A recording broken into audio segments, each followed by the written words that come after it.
പുതിയൊരു വീഡിയോയിലേക്ക് എല്ലാവർക്കും സ്വാഗതം. പരാശക്തി മൂവിയുടെ ഫസ്റ്റ് ഡേ കളക്ഷൻ റിപ്പോർട്ടാണ് ഈ വീഡിയോയിലൂടെ നോക്കുന്നത്. സിനിമ തമിഴ്നാട്ടിൽ ഗംഭീര കളക്ഷനാണ് നേടിയിരിക്കുന്നത്. തമിഴ്നാട്ടിൽ നിന്ന് മാത്രമായി സിനിമയ്ക്ക് ആദ്യ ദിവസം 12,70,00,000 രൂപയാണ് കളക്ഷനായി വന്നിരിക്കുന്നത്. അതുപോലെ കർണാടകയിൽ നിന്നും സിനിമയ്ക്ക് 1,80,00,000 രൂപയും നേടാൻ സാധിച്ചിരിക്കുന്നു. കേരളത്തിൽ മാത്രമാണ് സിനിമയ്ക്ക് കളക്ഷൻ കുറയുന്ന കാഴ്ച കാണുന്നത്. കേരളത്തിൽ നിന്നും സിനിമയ്ക്ക് നേടാൻ സാധിച്ചിരിക്കുന്നത് വെറും 45 ലക്ഷം രൂപ മാത്രമേ ശിവകാർത്തികേയൻ മൂവിക്ക് നേടാൻ സാധിച്ചിട്ടുള്ളൂ. മൂവിയുടെ ഓവർസീസ് കളക്ഷൻ $1.36 മില്യൺ ആണ്. എന്ന് വെച്ചാൽ 12,30,00,000 രൂപയാണ് സിനിമയ്ക്ക് മറ്റു രാജ്യങ്ങളിൽ നിന്നും കളക്ഷനായി വന്നിരിക്കുന്നത്.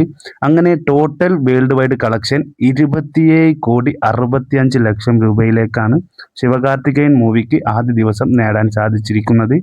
ഗംഭീര കളക്ഷൻ തന്നെയാണ് ആദ്യ ദിവസം നേടിയിരിക്കുന്നത്. ചാനൽ ഒന്ന് സബ്സ്ക്രൈബ് ചെയ്യുന്ന കാര്യം പരിഗണിക്കണം.